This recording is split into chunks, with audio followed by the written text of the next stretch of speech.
सभी को जो विपक्ष के नेता हैं, माननीय राज्यपाल महोदय ने उनको कहा है कि आप लिखित रूप में उनके साइन करा के दीजिए, क्योंकि अभी 1 महीना पहले हमने विश्वास मत हासिल किया।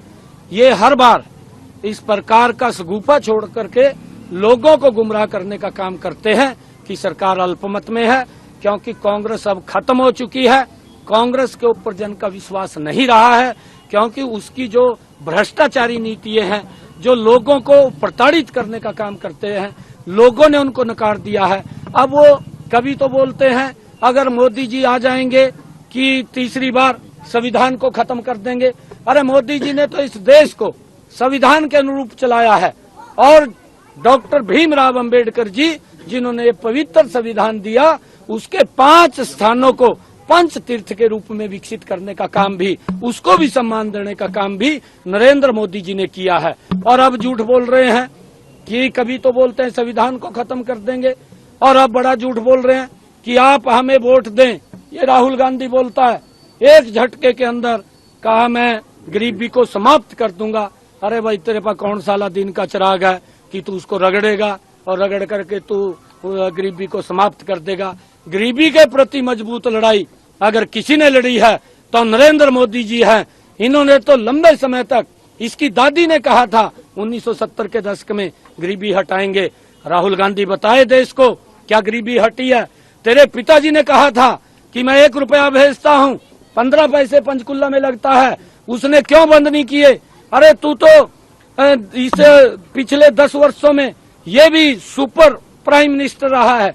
अरे इसका प्रधानमंत्री अगर वो कानून बनाता है, ये लोकसभा में खड़ा हो करके उस बिल को तार तार करके फाड़ करके अपने प्रधानमंत्री के ऊपर फेंकने का काम करता है, तब संविधान कहाँ था, तब लोकतंत्र कहाँ था, तब वो पवित्र संसद जहाँ बैठ करके हम देश के 140 करोड़ आकांक्षाओं के ऊपर काम करते हैं, तब वो कहाँ थी।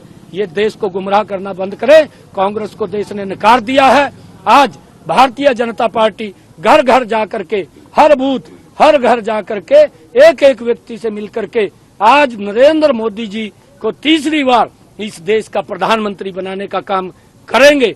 और ये मोदी जी की गारंटी है, मोदी जी ही गारंटी है कि देश में गरीबी के प्रति मजबूत लड़ाई मोदी जी लड़ रहे हैं, और देश को विकसित राष्ट्र बनाने का काम भी नरेंद्र मोदी करेगा। मोदी की पे हमला हुआ है, क्या कहना चाहिए?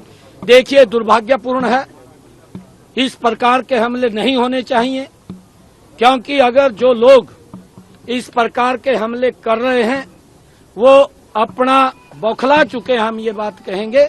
अरे बात करिए बैठ करके, सरकार बात करने के लिए तैयार है।